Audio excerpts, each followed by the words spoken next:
Hello friends, this is S P Singh and welcome to smarter everyday.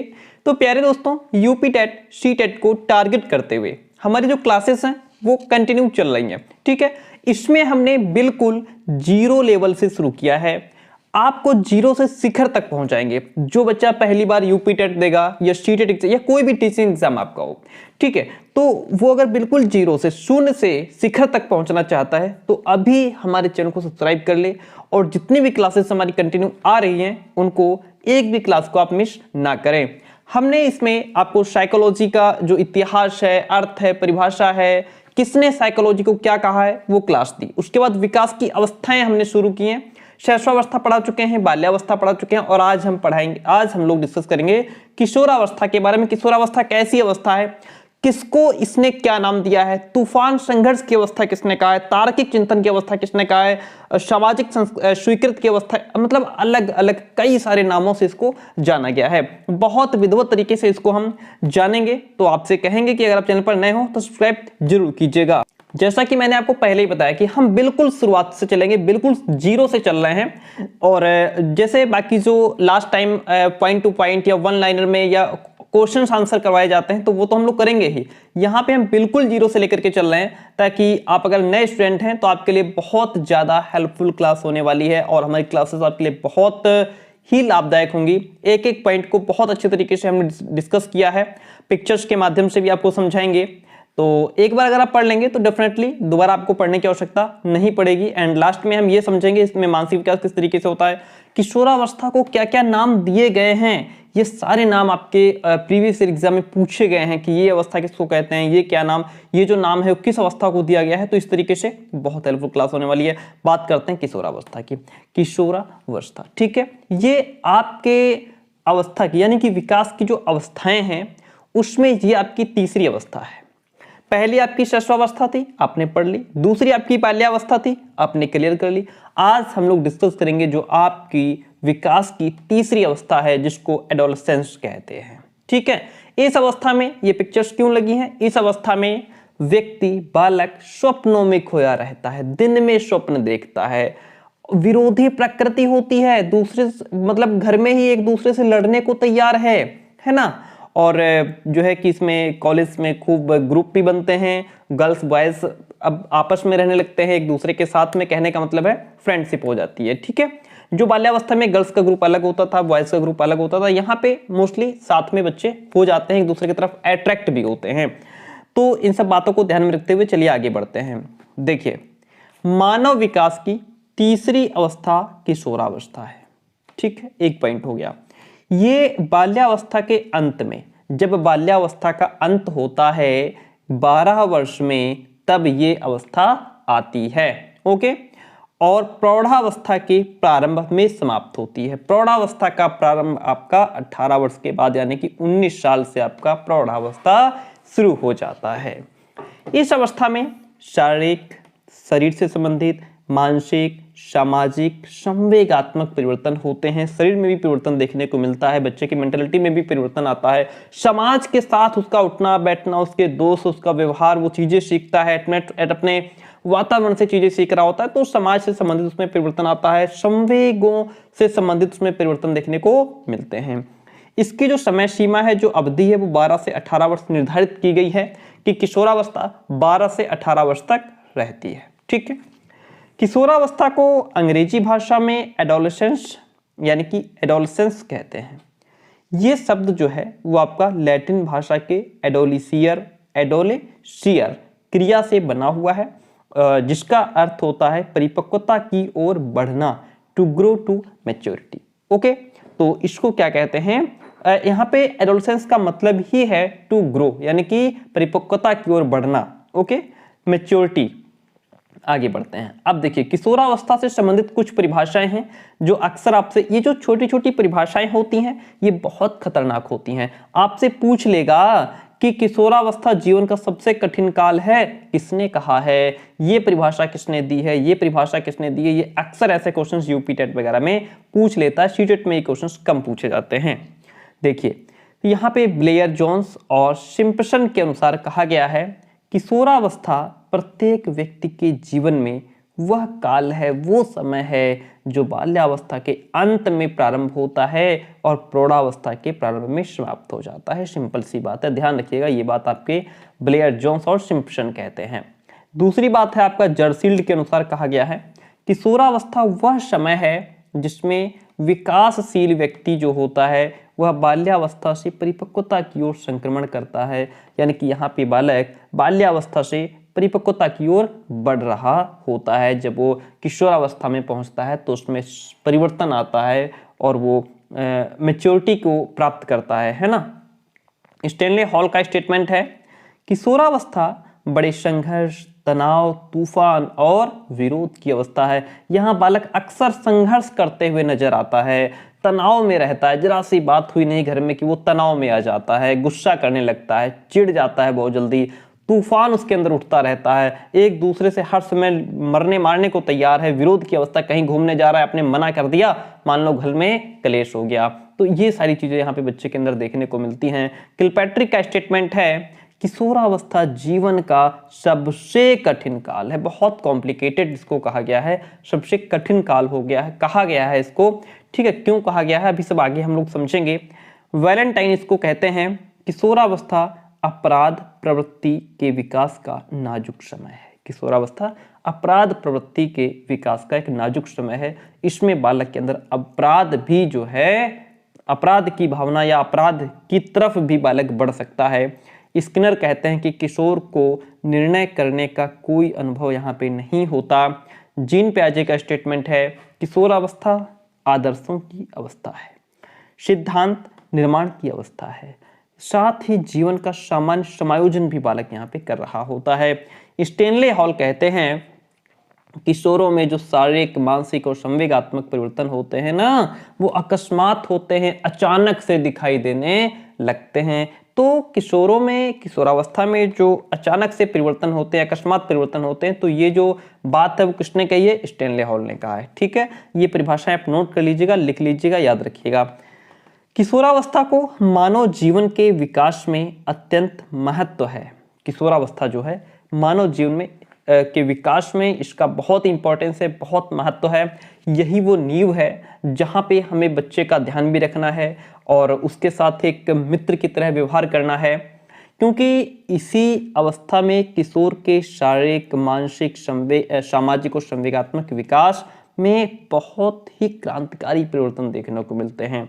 ये परिवर्तन अत्यंत आकस्मिक होते हैं, अचानक होते हैं और ऐसा लगता है कि ये परिवर्तन छलांग मार करके खड़े हो गए हैं। छलांग मारने का मतलब है अचानक से, एकदम से आ जाना जो भी परिवर्तन है। ठीक है, तो इसलिए यहाँ पे बच्चे पर बहुत ध्यान दिया जाता है। किशोरावस्था के विकास के दो सिद्धांत बताए गए हैं। कौन कौन से दो सिद्धांत हैं? आइए इनको डिस्कस करते हैं। किशोरावस्था के विकास के दो सिद्धांत हैं। कौन कौन से सिद्धांत हैं? एक है आपका त्वरित या यूं कहें कि आकस्मिक विकास का सिद्धांत। ये आपको त्वरित भी लिखा हुआ मिल जाएगा, आकस्मिक भी लिखा हुआ मिल जाएगा। दूसरा है इसका क्रमिक विकास का सिद्धांत। ठीक है, चलिए एक एक को डिस्कस करते हैं। तो पहला जो सिद्धांत है वो है कि त्वरित या फिर आकस्मिक विकास का सिद्धांत। इस सिद्धांत के जो आपके प्रतिपादक हैं वो स्टेनले हॉल हैं। ध्यान रखिएगा, त्वरित या आकस्मिक विकास का जो सिद्धांत दिया गया किसने दिया? स्टेनले हॉल ने। प्रतिपादक कौन है? स्टेनले हॉल है। सन 1904 में स्टेनले हॉल ने अपनी पुस्तक एडोलसेंस में किशोरावस्था का आकस्मिक विकास का सिद्धांत प्रस्तुत किया। एडोलसेंस पुस्तक किसकी है? स्टेनले हॉल की है। ठीक है, तो इस पुस्तक में उन्होंने क्या कहा कि ये जो किशोरावस्था है ये आकस्मिक, इसमें परिवर्तन आता है, आकस्मिक विकास होता है। ये जो सिद्धांत था वो स्टेनले हॉल ने प्रतिपादित किया। इस सिद्धांत के अनुसार इस सिद्धांत में ये बताया गया किशोरावस्था में होने वाले परिवर्तन आकस्मिक यानी कि अचानक होते हैं। इन परिवर्तनों का जो संबंध है वो शैशवावस्था और बाल्यावस्था से नहीं होता है। स्टेनले हॉल के शब्दों में कहा गया है कि किशोर में जो शारीरिक, मानसिक और संवेगात्मक परिवर्तन होते हैं वो अकस्मात होते हैं। तो इसमें आपने सिर्फ एक यही जाना कि जो आकस्मिक सिद्धांत है आकस्मिक विकास का, इसमें स्टेनले हॉल ने यही बताया है कि इसमें बालक के अंदर अचानक से जो है कि परिवर्तन दिखाई देते हैं। बालक का शारीरिक परिवर्तन हो, मानसिक हो, संवेगात्मक हो, अचानक दिखाई देने लगते हैं या यूं कहें कि छलांग मार करके आते हैं। ठीक है, ये उन्होंने अपने 1904 में जो उनकी पुस्तक थी एडोलसेंस, उसमें ये बात कही थी। ठीक है, दूसरा जो सिद्धांत है वो बिल्कुल इसके विपरीत है स्टेनले हॉल के। इसमें कहा गया कि ये क्रमिक विकास का सिद्धांत है। क्रमिक विकास का जो सिद्धांत है इसमें कहा गया है, इस सिद्धांत के जो समर्थक हैं वो आपके थॉर्नडाइक, किंग और हॉलिंगबर्थ है। ओके, इस सिद्धांत के अनुसार किशोरावस्था में होने वाले जो परिवर्तन हैं वो अकस्मात नहीं होते। इन्होंने स्टेनले हॉल की बात को काट दिया और कहा कि ये जो परिवर्तन अकस्मात आप बता रहे हो, ये परिवर्तन अचानक से नहीं होते। ऐसा नहीं कि कल बच्चा कुछ और था, आज बच्चा कुछ और हो गया, अचानक से 2 दिन में उस पर फर्क दिखाई पड़ने लग गया, ऐसा नहीं होता है। ये निरंतर और एक क्रम से होते हैं, एक सीक्वेंस से होते हैं। ठीक है, अचानक से, जैसे आपने कह दिया छलांग मार करके आ जाते हैं, तो एकदम से नहीं आते हैं, थोड़ा समय लेते हैं, एक सीक्वेंस से आते हैं, धीरे धीरे परिवर्तन दिखाई देने लगता है। किंग का स्टेटमेंट है, जिस प्रकार एक ऋतु, एक मौसम का आगमन दूसरी ऋतु के अंत में होता है, यानी कि जब पहले की ऋतु समाप्त होती है तो दूसरी ऋतु आती है, लेकिन एक दिन में नहीं आ जाती। जिस प्रकार पहली ऋतु में ही दूसरी ऋतु के आगमन के चिन्ह दिखाई देने लगते हैं, जब दूसरी ऋतु आती है, जब पहली ऋतु जाती है तो दूसरी ऋतु के आने के संकेत दिखाई देने लगते हैं, मौसम उस तरीके का होने लगता है, धीरे धीरे बदलाव आता है ना। उसी प्रकार से बाल्यावस्था और किशोरावस्था एक दूसरे से संबंधित रहती हैं। इसमें भी पहले संकेत मिलते हैं और धीरे धीरे परिवर्तन आता है, अचानक से परिवर्तन नहीं होता। ऐसा थॉर्नडाइक, किंग और हॉलिंगवर्थ के द्वारा जो सिद्धांत है उसमें कहा गया है। किशोरावस्था में शारीरिक, मानसिक, संवेगात्मक परिवर्तनों के फलस्वरूप जो नवीनता दिखाई देती है, जो नई चीजें दिखाई देती हैं, वे एकदम ना आकर के धीरे धीरे क्रमशः आती हैं। ठीक है, तो ऐसा इनके क्रमिक विकास के सिद्धांत में बताया गया। इसमें आपने यही जाना कि बालक में जो भी विकास होता है वो अचानक से ना होकर के, परिवर्तन अचानक से ना होकर के धीरे धीरे होता है। ठीक है, अब किशोरावस्था की कुछ विशेषताएं हैं। इनकी विशेषताओं को तो हम एक लाइन में भी समझ सकते हैं, लेकिन अभी थोड़ा आप डीप समझिए, बाद में हम एक लाइन में भी समझ लेंगे। ठीक है, चलिए, सबसे पहली विशेषता इनकी यह है कि इनका शारीरिक विकास यहाँ पे हो रहा होता है। किशोरावस्था को शारीरिक विकास का सर्वश्रेष्ठ काल माना जाता है। यहाँ पे बालक का शारीरिक विकास हो रहा होता है। इस समय में किशोर के शरीर में अनेक महत्वपूर्ण परिवर्तन देखने को मिलते हैं, जैसे उसके भार और लंबाई में बहुत तीव्र वृद्धि हो रही होती है। उसका जो भार होता है वो बढ़ रहा होता है, उसकी जो लंबाई है उसमें भी जो है वृद्धि हो रही होती है और भी तीव्र वृद्धि हो रही होती है। मांसपेशियों और शारीरिक ढांचे में मजबूती आती है, मांसपेशियां उसकी मजबूत होती हैं। किशोर में दाढ़ी और मूछ की रोमावलियों और किशोरियों में प्रथम मासिक स्राव के दर्शन इसी अवस्था में होते हैं। जब बालक 12 वर्ष से आगे बढ़ रहा होता है तो किशोरों में दाढ़ी मूछ आने लगती है ना, और किशोरियों में भी परिवर्तन दिखाई देने लगते हैं। ठीक है, आगे बढ़ते हैं। यहाँ पे मानसिक विकास हो रहा होता है बालक का। किशोरावस्था में शारीरिक विकास के साथ मानसिक योग्यताओं में वृद्धि होती है। विशेष रूप से उनमें ये मानसिक गुण पाए जाते हैं, जैसे कि कल्पना का बाहुल्य होता है, बच्चा इमेजिनेशन खूब करता है, कल्पनाओं में खोया रहता है ना। स्मृति में परिवर्तन आता है उसके, और दिवा स्वप्नों की अधिकता, मतलब दिन में स्वप्न खूब देखता है बालक। बैठा पढ़ने को है लेकिन दिन में स्वप्न देख रहा है ना। और हवाओं में अपना जो है कि आसमान में महल बनाता है और सोचता है मैं कब BMW ले पाऊंगा, ये गाड़ी कब ले पाऊंगा, प्लेन में कब घूमूंगा, दुनिया भर की चीजें, है ना।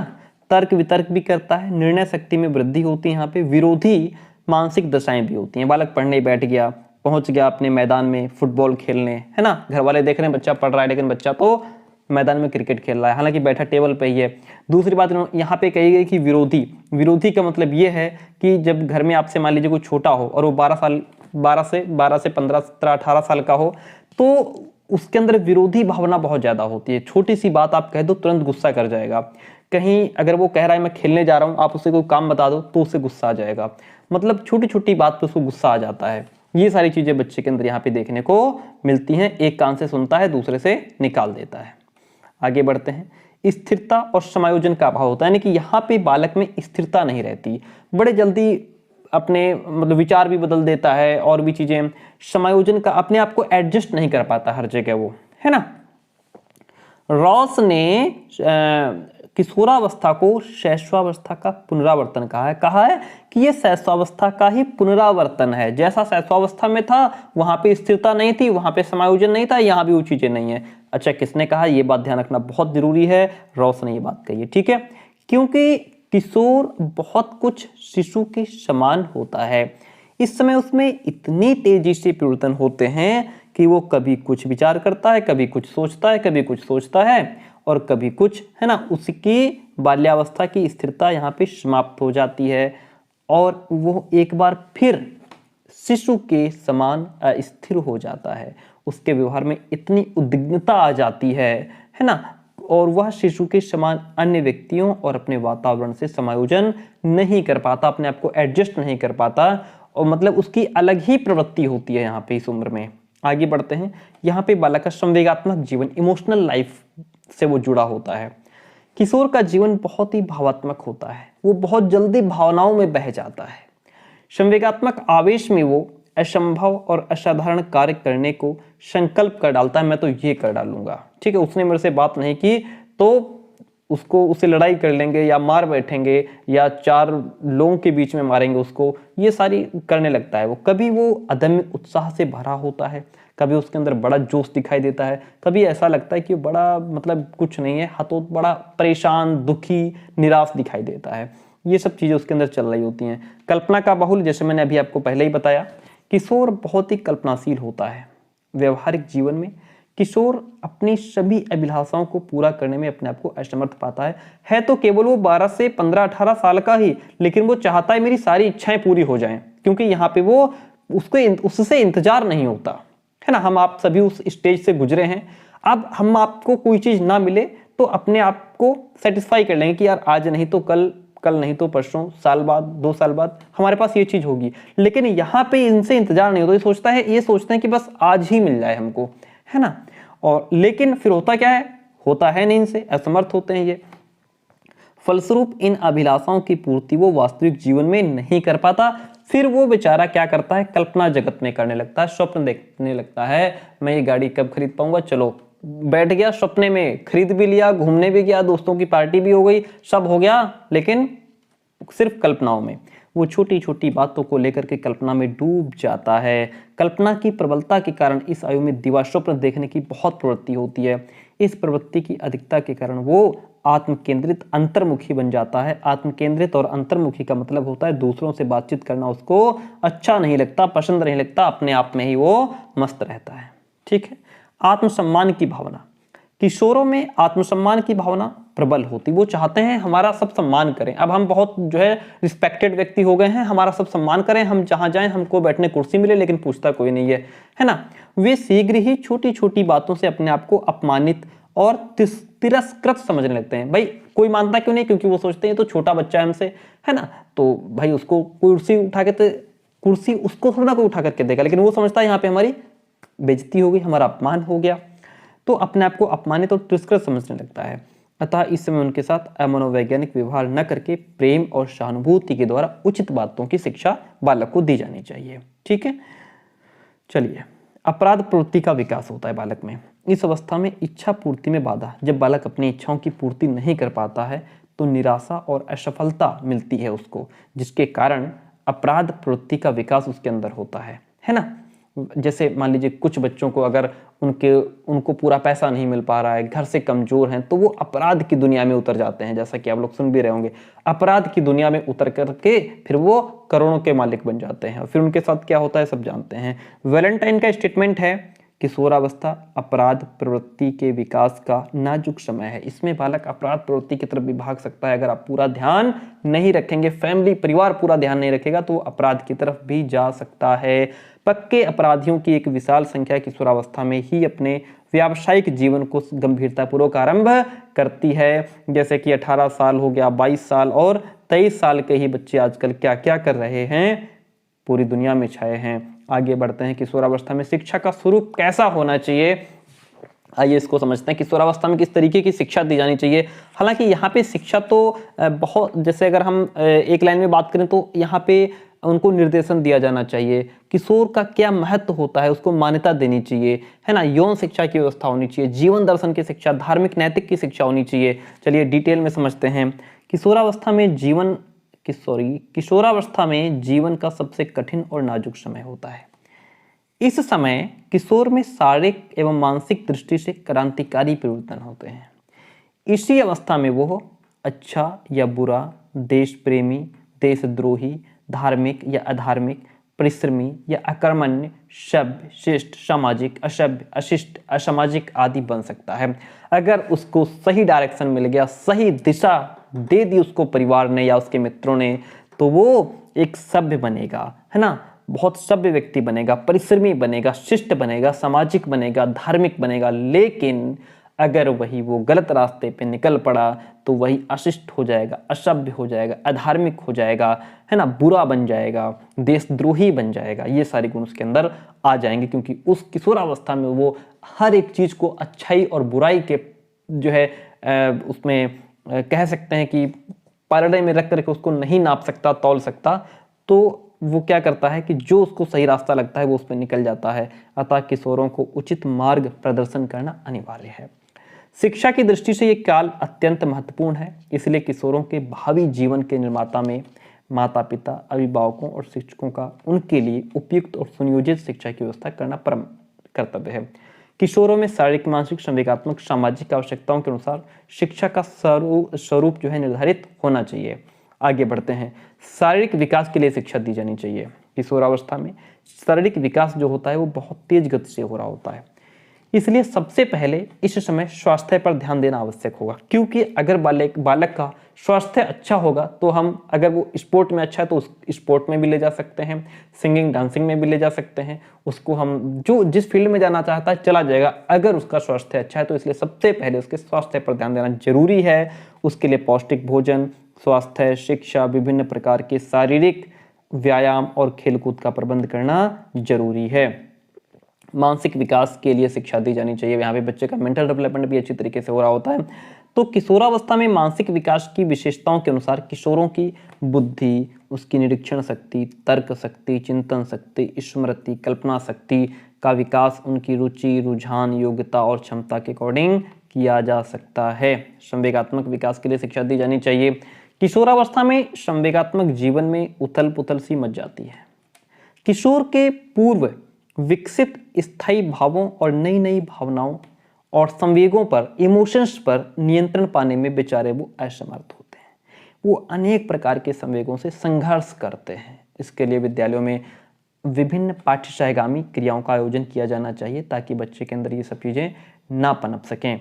धार्मिक और नैतिक शिक्षा दी जानी चाहिए। किशोरावस्था में मस्तिष्क में निरंतर विरोधी विचार उठा करते हैं। हम किसी से कम नहीं, हम ही सब कुछ हैं, हम सब कर डालेंगे, कोई हमारे समान नहीं, मतलब ये सब चीज़ें।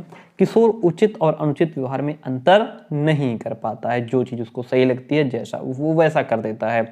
उसे विद्यालय में धार्मिक और नैतिक शिक्षा अवश्य देनी चाहिए।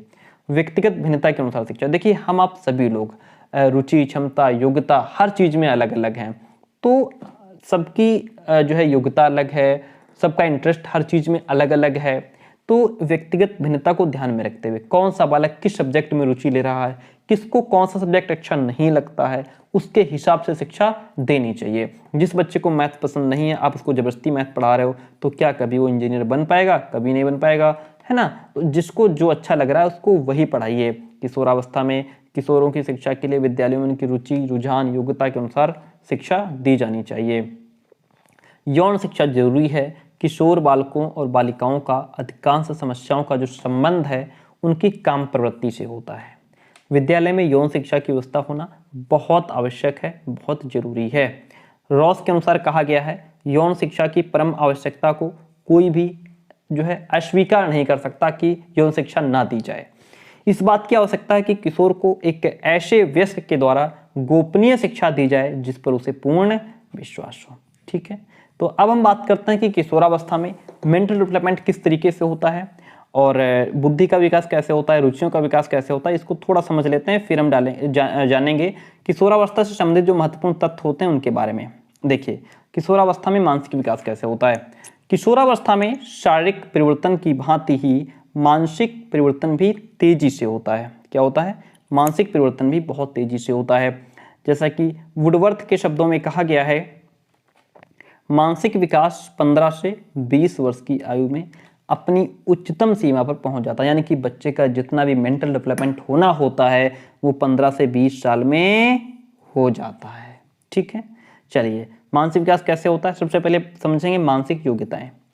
शारीरिक और मानसिक विकास के साथ साथ मानसिक योग्यताएं भी बढ़ती हैं। जैसे जैसे शारीरिक विकास हो रहा है, मानसिक विकास हो रहा है, तो मानसिक योग्यताएं भी बढ़ेंगी।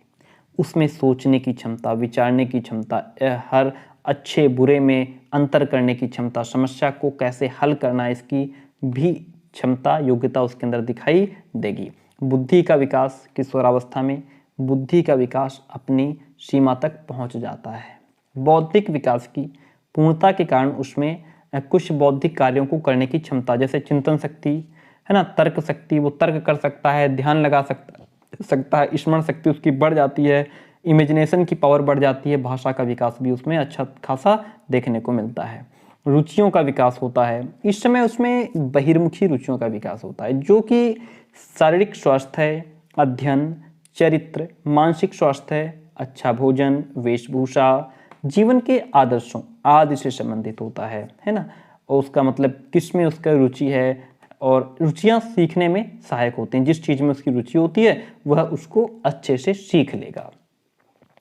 एंड इस समय जो है सीखने की क्षमता का विकास, इस समय जिज्ञासा प्रवृत्ति की प्रबलता के कारण किशोर शीघ्र सीखने का प्रयत्न करता है, जल्दी सीखने का प्रयास करता है। वो व्यवहारिक, सैद्धांतिक, वैज्ञानिक और यांत्रिक विषयों को सीखने में रुचि दिखाता है। इस समय उनमें सीखने की क्षमता का अधिक विकास होता है। तो यहाँ पे हमने समझा है बालक में कैसे मानसिक विकास होता है। अब ये वो स्टेटमेंट हैं जो कई बार एग्जाम में पूछे जा चुके हैं कि ये जो स्टेटमेंट है वो किस अवस्था को दिया गया है। तो किशोरावस्था से संबंधित कुछ महत्वपूर्ण तथ्य हैं, जैसे कि तूफान एवं संघर्ष की अवस्था किसको कहा गया है? किशोरावस्था को कहा गया है। कहा किसने है? स्टेनले हॉल ने कहा है। औपचारिक संक्रियात्मक अवस्था किस अवस्था को कहा गया? किशोरावस्था को कहा गया। तार्किक चिंतन की अवस्था, अटपटी और उलझन की अवस्था कौन है? किशोरावस्था है। सामाजिक स्वीकृति की अवस्था, आत्मसम्मान या आत्मस्वीकृति की अवस्था किसको कहा गया? किशोरावस्था को कहा गया है। ये नाम किसको दिए गए हैं? किशोरावस्था को दिए गए हैं। संवेगात्मक परिवर्तन की अवस्था आपकी किशोरावस्था है। अवास्तविकता का काल है। व्यक्तिगत और घनिष्ठ मित्रता की अवस्था है। द्रुत और तीव्र विकास की अवस्था है, क्योंकि इसी अवस्था में बच्चे का विकास बहुत तीव्र गति से होता है। जीवन का सबसे कठिन काल कौन सा? किशोरावस्था। किसने कहा? किलपैट्रिक ने कहा है। स्वर्णिम काल या सुनहरी अवस्था किशोरावस्था होती है। समस्याओं की अवस्था, विद्रोह की अवस्था, बसंत ऋतु कौन सी अवस्था? आपकी किशोरावस्था। ठीक है। एंड आगे है प्रबल दबाव, तनाव की अवस्था, बच्चा बहुत जल्दी तनाव में आ जाता है। अमूर्त चिंतन, दिवा स्वप्न देखता रहता है। टीन एज इसी को कहा गया है। एज ऑफ ब्यूटी किसको कहा गया है? किशोरावस्था को कहा गया है। तो इस तरीके से हमने आज किशोरावस्था को बहुत अच्छी तरीके से समझ लिया। आई होप क्लास आपको पसंद आई होगी। अगर पसंद आती है तो प्लीज़ वीडियो को लाइक, चैनल को सब्सक्राइब जरूर कीजिएगा। और इसी तरीके से हम बहुत अच्छी क्लासेस आपके लिए लेकर के आते रहेंगे। अगर आप जीरो से हीरो बनना चाहते हैं तो क्लासेस को ज्वाइन कर लीजिए। बहुत बेहतरीन कंटेंट के साथ आप समझते रहेंगे। Thank you so much. मिलते हैं बहुत जल्दी नेक्स्ट क्लास में।